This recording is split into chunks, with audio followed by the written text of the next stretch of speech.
this brings me up to about June of 1996. So now it's been about a year later, and my son is a year old. I go to a hematologist, and he's leading me at the time to believe this might be liver cancer or a liver issue based on some of the lab tests maybe. But he says to me, have you ever had an HIV test? And I said, no, I don't believe I have. And he said, well, surely they must have done one with one of your pregnancies. And I said, well, maybe, but I don't remember signing anything. And I said to him, is that what you think it is? And he said, no, not at all. White middle-class women don't get AIDS. Hallelujah. And I remember, that was the first of many shocking statements I've heard since then. And I remember being shocked about that. Although I wasn't in a risk group, I was straight, I'd never used drugs. I had a handful of partners before my husband, all steady boyfriends. They were straight, they'd never used drugs. I had a needle stick in late '88. But other than that, I was not in a risk category. So he says, well, we'll just do it to cover all the bases. And I said, okay, that's fine. I go home, and I'm not supposed to go back and see him for a couple of weeks. Well, his nurse calls me about 3 days later, and she's in a panic, and she says, Mrs. Stokely, you need to come back right away. The doctor needs to see you. So in my mind, you know, I'm ticking that something's wrong. I've got liver cancer. I'm going to die. I call my husband, Joe, at work, and I said, you need to come home right away. We have to go back to the doctor's office. I'm dying of a liver cancer. So he comes home, and we rush over to this hematologist's office. And it's one of those moments, what transpires next, where everything seems to slow down. We walk in, and I see the nurses from behind the glass peering out at us. And the one nurse brings us into a room, and she sits down, and she sits us down. She doesn't say anything to us. Doctor, be with you in a minute. That was it.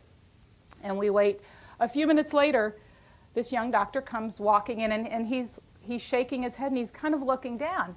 And he says, and you could tell he was visibly shocked, your HIV test came back positive. And that's the moment where you've all experienced that, where everything starts to slow down, and I hear things in slow motion, and I'm feeling faint, and I hear my husband, he's starting to cry, and he's saying, couldn't this be wrong?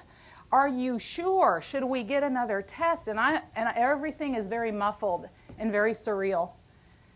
And I remember him saying, oh no, it's right. These tests are right. And we even did the confirmatory test, the backup test. It proves it.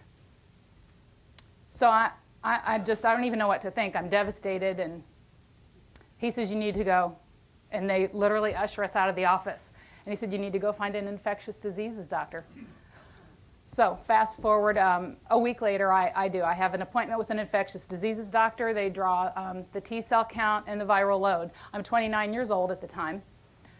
And they get the blood work back, and he said, well, your viral load count is 58,000, and your T cell count is 29. He said, you've obviously been infected a very long time, and then as we discussed, you know, any of the risk categories that I might have had, he said, it's probably come from that needle stick back in the late 80s. And I didn't know at the time. I didn't know any better. I go, okay, well, I've been infected a very long time. He said, you need to make out a will, get your affairs in order. You'll be lucky if you have 6 months. Then my husband and my 2 small babies have to get tested. My husband came back HIV negative, and that was after 7 years of unprotected sex at the time. And both my children came back HIV negative. And you know, in retrospect, again, we never questioned if this was a sexually transmitted disease, why he was HIV negative after 7 years of unprotected sex. But that's what they told us, and they said it was because we were lucky. I'm not kidding you. One of many shocking statements.